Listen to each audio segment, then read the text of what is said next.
Not to be introspective, what's the word? Introspective. But sometimes you need to take a little bit of pleasure in the simple pleasures in life. Mm-hmm. Instead of the big things that happen all the time. Well, sometimes. But just like simple pleasures in life. And I want you guys to share what yours are. But first, I want to tell everybody what mine was and how Trisha, keyword, relentlessly made fun of me because I ordered, and I get excited every year. It was new sock day the other day. Yeah. Is it in your calendar? Yes. A little reminder? It's always in mid-August. Oh, my God. Where I throw out all of my old athletic socks, not dress socks, just white socks, and throw them all away, and I get new ones. And my new ones came, and I was so excited, and I couldn't wait to open them and try them on and see what they were all about, because it was a new brand. I got like 6 pair for $14. Here's the back part of this. They were beautifully packaged. God, it's like you were a sock influencer the other day. Yes. He announced a couple of days ahead of time, said almost new sock day. So we knew about the buildup. We heard the doorbell ring. He literally sprinted to the door because he knew that it was his socks that were delivered. And I was screaming, "They're here!" Yep. So then he goes back and he sits on his bed. He opens them up. He puts a pair on, and then for 3 or 5, 6 seconds, just looked at his feet. Looked at the socks on his feet and moved his feet around. Then proceeded to tell me why these were amazing socks, because the material is thicker on the heel and on the toe and not quite as thick on the... Again, sock influencer. Wow. It was like you were selling those socks. And then later on, he still had them on, and he was like, look, I still have my socks on. It was just weird. It's kind of like when you talk about hanky-panky panties. Oh, yeah, I do love a hanky-panky panty. On and on about these. Have you ever heard of these? Mm-hmm. Yeah, hanky-panky panties. Those things are like $85 a pair. They're like the ones like you don't even feel them. You don't even feel them on. They're lace. They're great. You know how else you can get that feeling? Take them off. That's a good feeling too, huh? Okay. So that was my simple pleasure. I love that. I get it. Like, I don't do that often enough. The calendar reminder is good. It is. Because guys will hang on to socks way too long. Now, as we've heard, and before we move on, I got an idea for you. We could do an Instagram page where you're an influencer that only tries to pimp the most mundane things ever. and would be amazing. Build an Amazon store. That's funny. Here's white socks. Kleenex. The next day, it's like a spoon, and it links to a set of silverware. You could do a hairbrush. Can you imagine? When you're pimping it. Yeah, I'm pimping a hairbrush. Reviewing white socks on Instagram. Sure, right. Oh my God, that would be funny. It's just dumb enough to take off. It might. Yeah. It's just silly enough. It's my idea, so you got to split it with me. But I'll help curate and shoot it. All right, we got to first a list of. I just think you're funnier to do it. Big giant guy. JB's simple pleasure coming up in a moment, and we do know this much about it. It happens in the still of the night. Wee hours. Sure that I should know. Wee hours. Oh, yeah. Steven Presley, step up to that microphone. Tell us what a simple pleasure of yours is. So recently, another Amazon purchase. Me and my wife have found that we're waking each other up. I mean, I know you all have been through this, and ultimately you decided to go separate rooms. Mm-hmm. Yeah. So we have a thing where, I've conquered my snoring. I wear a special mouth guard now. Oh, okay. Yeah. And I do the tape. So I think it helps it. I might snore a little. What's the tape? You tape your mouth closed? I tape my mouth closed. I do all of this. I do the mouth closed with the tape. Yeah. I do a nasal strip. Uh-huh. Now I wear a mouth guard. Do you ever get laid? Yeah, it's bad. And then I have the eye mask, too. So can you imagine how romantic that is? It's like sleeping next to Hannibal Lecter. It pretty much is. Yeah. Your son has no idea how lucky he is to be on this earth. Yeah. Oh, yeah. How did we even get to the point where we had a child? Amazing that he's here. Wow. So what's the simple thing? So the thing we did, the simple thing is we finally figured out it was the blankets that was causing one or the other to wake the other person up. So we got our own blankets now. In the same bed, but your own individual blankets. Ooh, well, last fall we moved to a bed that's technically two mattresses next to each other. Instead of one big mattress, we have two that are. So all the wires can come in and out for your stuff. Yeah, exactly.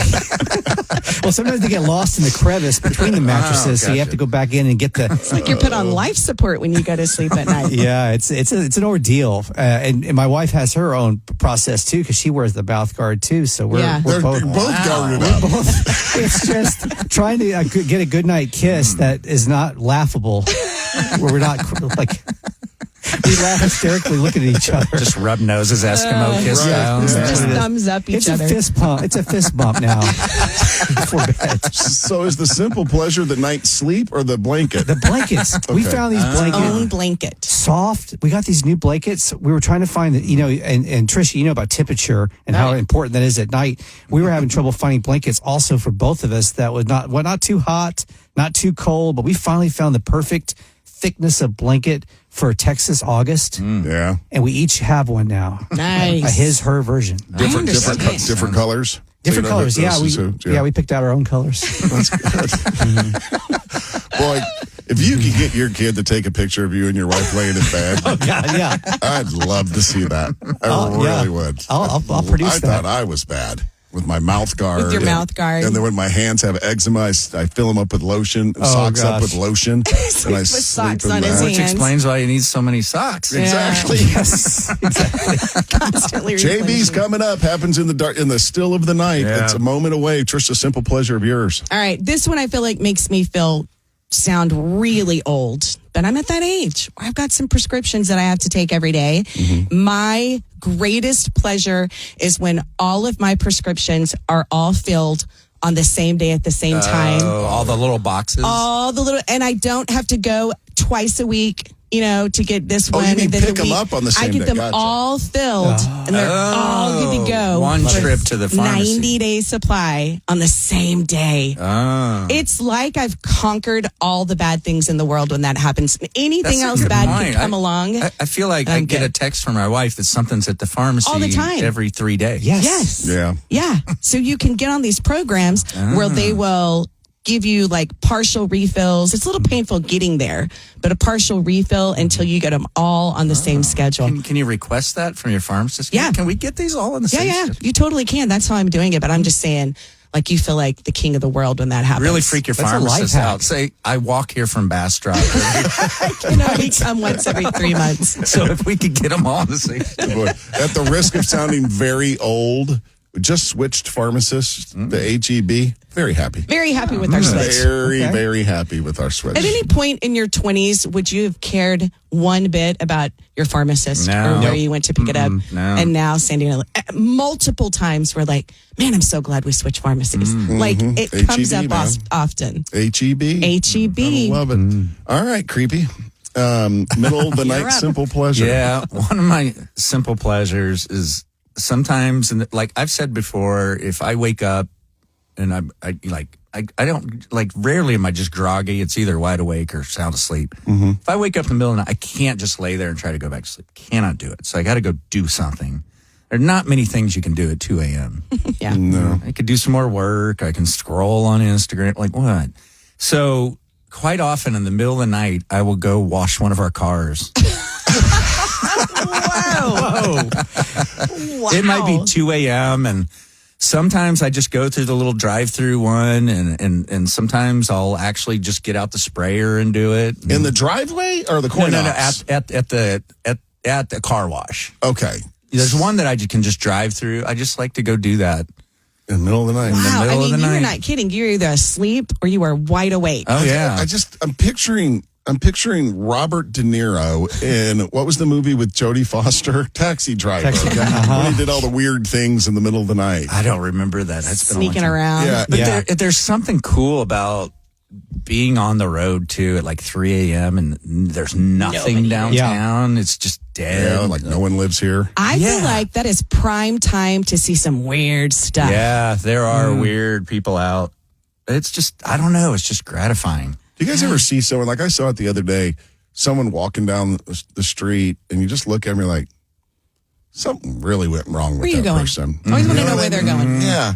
It's just like made some bad decisions. Maybe he was out washing his car at 3 a.m. I don't know. Right? What happens, though, if Erin wakes up?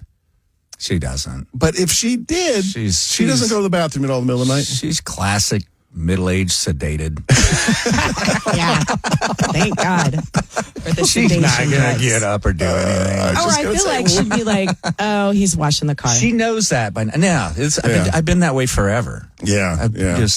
Forever I was leaving at 4:30 in the morning. True. But she wouldn't see me in the morning. So I don't know. I just sometimes I'll go. There is one 24-hour coffee shop near me, Beano Coffee. Really? Boy, there's some strange people in there. Where's that? Is it called Beano? I think so. That would make sense. It's at Riverside and Congress. Oh, so you're in a safe neighborhood. You're going out in the middle of the night to the safe places. I know that intersection is shady. That car wash right there. Yeah, I see the shadiest things at that car wash. Yeah, so I'm glad you have a simple pleasure, though. Yeah, everybody needs them. It's weird. It's like you're doing something cool alone in the middle of the night. But I also am obsessed with clean cars. Like driving here, like this morning, like there's a pile of bird poo on my hood. Yeah. I'll take care of that on the way home. It made you crazy driving and seeing Drove it, right? Me nuts. Mm-hmm. So Erin could get up to go to work in the morning. Her car could have been a wreck when she got home the night before, but when she goes to work, it's like the tooth fairy came and cleaned her car. Her car's always clean, and she may have pumped gas a handful of times in the last decade when I was out of town. Trisha's the same way with cars. She had how long did you have that Denali? Like 7 years. And it looked, the day we traded it in, it looked exactly like the day she got it. Oh, God, I love a car. I know. And I love a clean car. I remember when I was pregnant, they were like, well, say goodbye to your clean car. And I was like, no. I was like, that baby will not trash my car. We will pick up the Cheerios when we get out. Beat that baby I'll if I beat have that to. baby. 103.1 Austin. The other day, JB and I went to the Texas Stars game, and we were just chit-chatting. We actually went to Jack Allen's in Cedar Park before the game, and JB was like, dude, can you believe our 40th high school reunion's coming up next year? One more year. First, JB said 30. I said 30, and I believed it. Yeah, I go, I think it's 40, which made it even worse. Oh, right? God. Which made it's hard to believe. And I've not gone to a single high school reunion. Oh, really? No, I never have. I don't stay in touch with any of them. The one guy that I did stay in touch with, son of a gun, went and died. And so that was my only connection to high school. Then I have my friend Jody. But I don't really talk to her much anymore. So yeah, I've just never gone and done it. But Trisha, boy, she loves attending that Austin High reunion. I will tell you this. I've gone to every one of my high school reunions. The reason is because I still go with my girls that we hung out with in high school. The 5 of us that were always together in high school, all 5 of us have gone to every single reunion together. That's what makes it fun. And you guys are all still pretty tight. Oh yeah, I just talked to literally every one of them today. Yeah. And so let me ask you this. So you've got these 5 friends from high school. You've all remained close friends. Mm-hmm. You all stay in touch. And when you go to the reunion, do you just talk to those 4 or 5 people? No, we do not. We stay close to each other, but really the consensus is, oh my God, the 5 of you are still so close. Like it's just very strange. And still so nerdy. We're not nerdy. We weren't the cool ones, though, I'll tell you that. Did they even recognize you without your trumpet? Without my big hat on with the plume sticking out the top of it, my band uniform. Did they even recognize you without that? They recognized me. Don't worry, they recognized me. I was not the super cool kid clique, but I wasn't like the nerd outcast, the people who went and smoked in the parking lot clique. I was kind of in the middle and friends with everybody. Yeah, I think at the reunions or maybe at a homecoming football game, they should get alumni at least past the 20-year mark that were in the band to go back out there and perform. They do that at UT. Yeah, they did it at UT. I was at the basketball game. Are they any good? So the high school ones, like most of them probably quit. Yeah. Yeah. I want it to be bad. I haven't played my trumpet except just to screw around with it since I graduated. In fact, I protested as a senior at our graduation. Our band director at the time tried to make the seniors sit with the band to play as the band. And I was like, I'm not doing that. I'm going to go sit in the audience. So I haven't even played since graduation. That was a good thing you did. That was crappy of the band. That was director super to do crappy. that. I was the only one who did it. And my girls were like, why did we not do that with you? I was like, I don't know, but that was nonsense. Well, there was an interesting poll that asked about 50 different high school experiences to see how common they are. And I thought it'd be fun to just kind of kick them around a little bit. And if you had a funny story about it or whatever, just to throw it in there. So here's the 10 most common high school experiences. Number 10, had a boyfriend or a girlfriend. 64% of the people polled said yes, they did have a boyfriend or a girlfriend. JB, I know you had a girlfriend in high school, didn't you? In high school, I had two. Yeah. Yeah. I switched schools. I went from Georgetown to Westwood, and then I didn't switch just because I moved, because the Georgetown chick actually broke up with me, and then I was just so happy to move. The timing was great. Yeah. And and then I dated a girl in my senior year, and when I had moved into Austin. Yeah. I don't even know if they lasted long enough to be called girlfriends. You know what I mean? You went on a few dates with a lot of girls. Dates with a lot of girls and never really had like a girlfriend. Yeah. You know what I mean? They wised up to me pretty quick. They figured you out. They figured me out. And Trisha, did you have you didn't really have a boyfriend, right? But you were in love with, what was his name? My God, Jeff Lightsey. I was a freshman and he was a senior, and I thought I would die if he did not love me back. He was the first time that I wept over a boy. So crazy high school hormones. Yeah. He did not love me during high school. But I had a boyfriend my senior year. He did not go to the same high school that I did, but for a portion of my senior year, I had a boyfriend, and I dated him for a couple of years. What high school did he go to? He went to, oh my God, why can't I think Westwood? No, not Westwood. Well, I just know her old boyfriend lives in that area. Yeah, no, he did not. Where were you? Oh, you were at Austin High. I was at Austin High. I can't remember what high school he went to. I knew him from work. My job at HEB, my very first job I got at HEB. God, I loved that job. Some other common experiences. Went on a date was 9. We kind of covered that if you had a boyfriend or girlfriend. Yeah. But took the SAT or ACT. 66% of people did. I took the ACT. I never took the SAT. I was in the Midwest. I was in Nebraska, and it was an ACT thing. They administered the SAT back then. I think I only took the SAT. Do you remember what you got on it? I don't remember. It was not great, like 900 something. Yeah. So I don't remember. This is pretty funny. Last week, I've been out of high school for how long? Almost 40 years. Yeah. I took the SAT. My whole goal was to get above triple digits. I wanted to at least be in the 4 digits. I thought the highest score you could get on an SAT was 1,400. I have been proudly telling people that I got a 1010 on the SAT.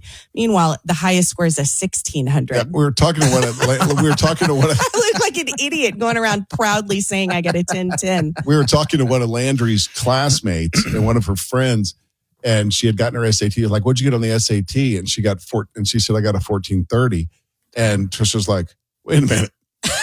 She goes, but I'm retaking it. Yeah. I was like, what? Why? How high does it go? And she goes, perfect is 1,600. Oh, God. I can't even imagine how many people I've told. I got a 1010. Brainiac.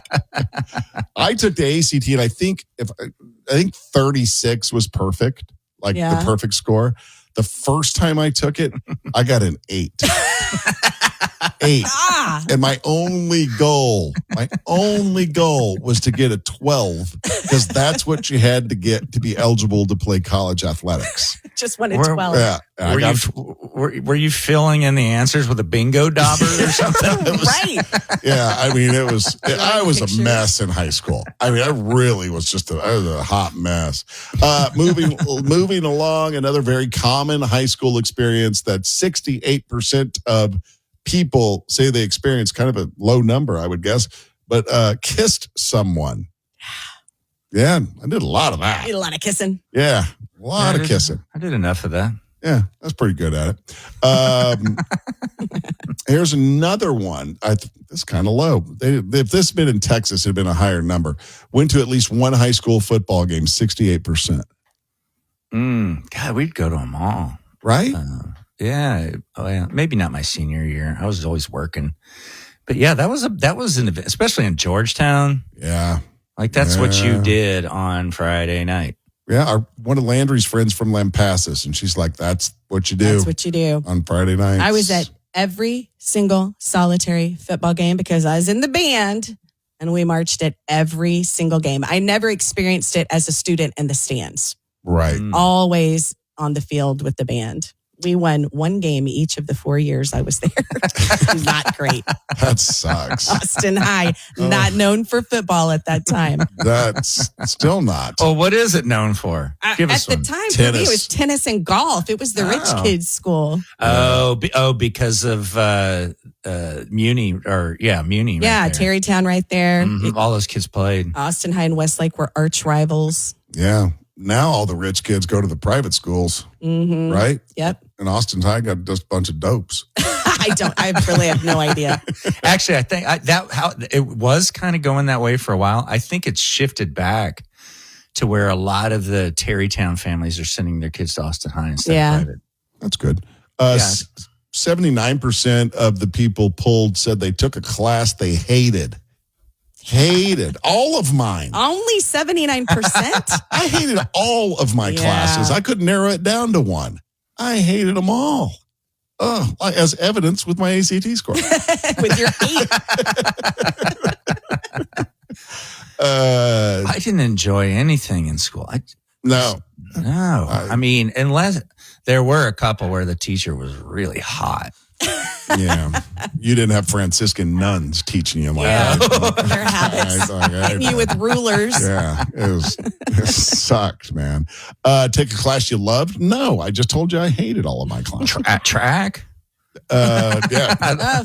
Football for you. Track and cross country. I like that class. Yeah. Football and wrestling was fun. Yeah. Right? Here's another one. This is kind of unusual for me. Had a specific friend group or clique. Man, I was kind of a floater. I was a loner, really. I mean, I just kind of went from one clique to the other. Yeah, you're kind of friends with everyone. Yeah. That's kind of what I was, yeah. Yeah. What about you, JB? Yeah, it was very similar. Like, after my freshman year, I stopped playing football because I was so skinny and focused on track and cross country. But I played with all those guys through junior high and ninth grade. So we were friends. And then a lot of those guys run track. There's a big crossover between football and track with the sprinters and hurdlers and all that stuff. But no, and then I had car buddies too. Yeah, you had that other outlet. Yeah, we were car geeks. So but it was mostly my track and cross country peeps. Did you park your car with all the what we used to call them the motorheads in the back row that would back their cars and trucks into the thing and then hang out before school? No, but in Georgetown, the thing was the way the parking lot was. There was like a big dirt riser on the back end. Mm-hmm. And all the country kids with their lifted trucks. Yeah. So they were really cool trucks. They were all, like dad's hand-me-downs from the 70s. Yeah. And the early 80s. And they would just sort of take them, like they'd all be lined up on top of the hill. Like that's cool. And then when it rains, they'd all spin around and throw mud on everything. The final thing here on this most common high school experiences, 87% of the people polled when they asked if they had a crush on someone in high school said yes. 87. Yeah, I think, I'm not surprised that number is high. What's that? I said refer back to my story about Jeff Lightsey. Yeah, right? Right. Exactly. Yeah. Where's he today? I can actually tell you because I spoke with them, kept in contact with them over the years. He is in the Army. He is a high school band director at a high school in New Braunfels, and he has always been in, what is it? The National Guard. National Guard. Oh. And so he comes into Camp Mabry a lot. He's the band director for one of the National Guard units, too. So, yeah, he ended up being a band director. He was in band when I was in band. So, yeah, band guy. The epitome of a Marine. You see a picture of him? Is he Army or Marine? Sorry, Army. Really? Buzz cut, the fatigues. Still in shape. Big guy. Yeah. That's cool. JB, who was your high school crush? Do you have one? I'm sure I just bounced around. I just wanted. You liked them all? I liked them all. 1031 Austin.